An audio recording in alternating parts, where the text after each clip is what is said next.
Have you ever had that gut feeling, that little voice in your head telling you something's not right, but you ignored it? Or maybe your friends, the people who know you best, tried to warn you about someone, but you were just too blinded by love to see it. Today's story is about a man named Alex, who found himself in that exact situation. His friends saw the red flags waving high, but he didn't listen, until it was far, far too late. This is a story about love, betrayal, and the painful price of ignoring the truth. Alex was what you'd call a genuinely good guy. He was hardworking, loyal to a fault, and had a heart of gold. He and his group of friends, Mark, David, and Sam, had been inseparable since college. They were more like brothers than friends, sharing everything from career advice to a cold beer on a Friday night. So when Alex met Clara, everyone was thrilled for him. At first, anyway. Clara was magnetic. She was beautiful, witty, and had a way of making you feel like you were the only person in the room. When she walked in, all eyes were on her. Alex was instantly smitten. He fell hard and fast. In his eyes, she was perfect. They went on a whirlwind of dates, and within 6 months, they were engaged. Alex was on cloud nine. He couldn't stop talking about her, about their future, about how lucky he was. But his friends weren't so sure. They saw things Alex didn't, or rather, chose not to see. It started with small things. Clara would be a little too flirty with waiters or other men when they were out. She'd always forget her wallet, leaving Alex to pick up the tab for her and her friends. She had a habit of making little digs at Alex in front of others, disguised as jokes. "Oh, Alex, you're so predictable," she'd say with a laugh, but the sting was there. Mark, being the most direct of the group, was the first to speak up. "Alex, man," he started one evening while they were shooting some hoops, "are you sure about Clara? I don't know. Something feels off." Alex just laughed it off. "You're just jealous because she's amazing. Don't worry, she's just very outgoing. That's one of the things I love about her." A few weeks later, David tried a different approach. He'd noticed Clara constantly on her phone, smiling at texts, but quickly hiding the screen whenever Alex came near. "Hey, I don't want to overstep," David said gently, "but I've noticed Clara seems a bit secretive with her phone. Have you talked to her about it?" Alex got defensive. "She has a right to her privacy, David. You guys are seeing ghosts. She's a social person. She has lots of friends. I trust her completely." The final attempt came from Sam, the quietest of the bunch.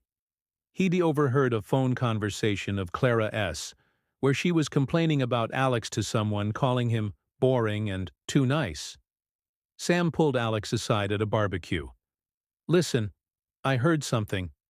I think Clara might not be as happy as you think she is. She was saying some pretty hurtful things." But by then, Alex had built a wall around his relationship. He saw his friends' concerns not as warnings, but as attacks. "You know what? I'm tired of this," he snapped. "You're supposed to be my friends. You should be happy for me. If you can't support my relationship with Clara, then maybe we need some space." The words hung heavy in the air. A rift formed between Alex and his lifelong friends. He dove deeper into his bubble with Clara, convinced they were all just jealous of his happiness. The wedding went ahead as planned. It was a beautiful ceremony, but his friends stood at the back, a sense of dread hanging over them. The first year of marriage was, from the outside, perfect.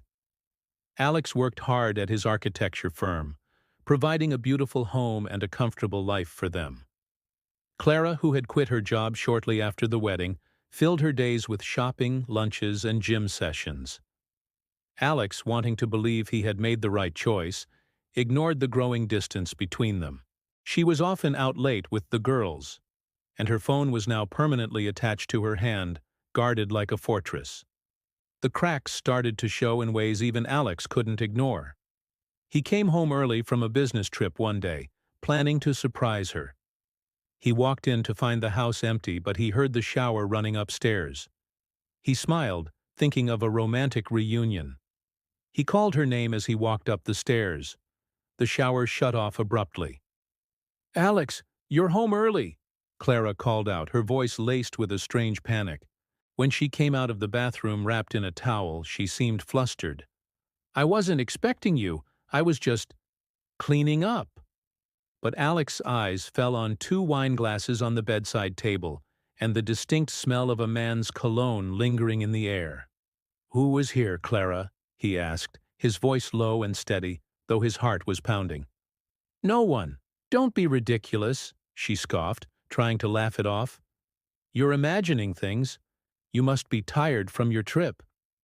He wanted to believe her. Oh, how he wanted to. He let it go, but the seed of doubt planted by his friends so long ago finally began to sprout. He started paying closer attention. He noticed charges on their credit card for fancy dinners. At times she claimed to be at the gym. He found a receipt for a men's watch tucked away in her car's glove compartment. It wasn't a gift for him. The final crushing blow came from an anonymous email. It was simple, brutal, and to the point. It contained a single attachment. A photo. It was of Clara kissing another man. They were on a balcony that looked suspiciously like the one at a beach resort they had supposedly visited with her girlfriends a month prior. The man in the photo was her personal trainer. The world went silent for Alex. The air was sucked out of his lungs. Every warning from his friends, every little lie, every weird incident, it all came crashing down on him at once. He felt a profound, gut-wrenching shame. They had been right. They had tried to save him from this very moment, and he had pushed them away. He confronted Clara that night, the photo displayed on his laptop screen. There was no escape this time. The color drained from her face. At first, she tried to lie, to manipulate, to turn it back on him. "You're spying on me? You don't trust me." But the evidence was undeniable. Finally, the truth came out. It hadn't been just the trainer. There were others. Her life, their life, was a complete fabrication built on a foundation of his hard work and her deceit. The divorce was messy and painful. Clara fought for everything, showing a side of herself that was even colder and more calculating than he could have imagined. In the end, Alex was left with a broken heart, a fractured sense of self, and an empty house filled with memories that were now all tainted. He was at his lowest point when his phone rang.